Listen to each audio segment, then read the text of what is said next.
Welcome back. Many Pima County homeowners are demanding answers and accountability after realizing they were not receiving a tax benefit they were entitled to, in many cases for several years, after a decision from the former county assessor.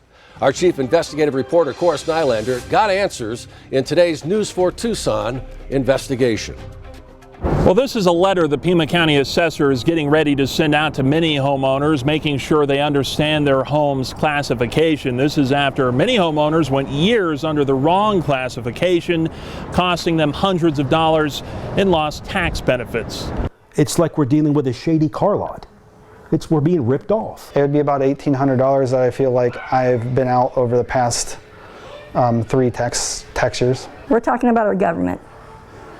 We expect them to do their jobs based off of what we hired them to do, and they're not doing that job. I don't think the average person knows that we're being ripped off. That's how 4 homeowners in Gladden Farms feel after discovering a subtle but very serious discrepancy in how their homes are registered with Pima County. Just recently, these homeowners learned their homes were listed as a Class 4 property by the county assessor's office, which indicates a home that's intended to be a rental. Only issue is these homeowners and dozens, if not hundreds of others with the same classification are living in what's their primary residence, which would be a Class 3 property. It feels like there's been some sort of bait and switch that's been happening with the government and the assessor's office. The classification matters because people with Class 3 homes receive a yearly education tax credit. The amounts vary but max out at $600. Class 4 homes receive nothing. Jeremy Dedman went 3 years under the wrong classification. He tells me that's money he wishes he had right about now. It is money that I feel like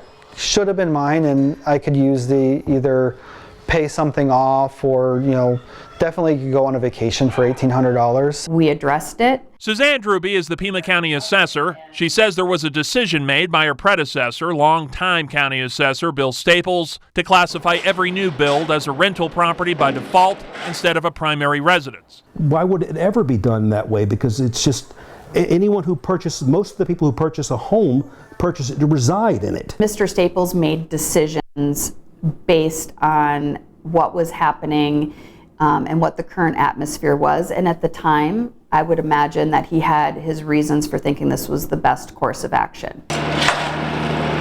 Druby has since started classifying all new builds as Class 3. Homeowners who can prove they missed out on the tax credit due to the issue can get a refund going back only 3 tax years. That's dictated by law. Every year, they send out a notice that shows a home's classification. She says it's important you pay attention to it and know what it means, so any errors can quickly be corrected. If you don't understand what you're looking at, please call my office. We will explain it to you. These homeowners feel the county failed them and want to make sure everyone impacted by this understands what they may be owed. And hopefully we get the word out through a news story and maybe some people can be made whole by this. It's just not right. Assessor Druby says that these letters should be sent out to homeowners soon. This is in addition to the letters they send out every year, usually around February. And it's not just impacting residents of Gladden Farms, but residents across the entire county. It's also very important if you do actually operate a rental property that your classification is correct, or you could face some serious fines. Reporting from downtown Tucson, Cora Nylander, News 4 Tucson.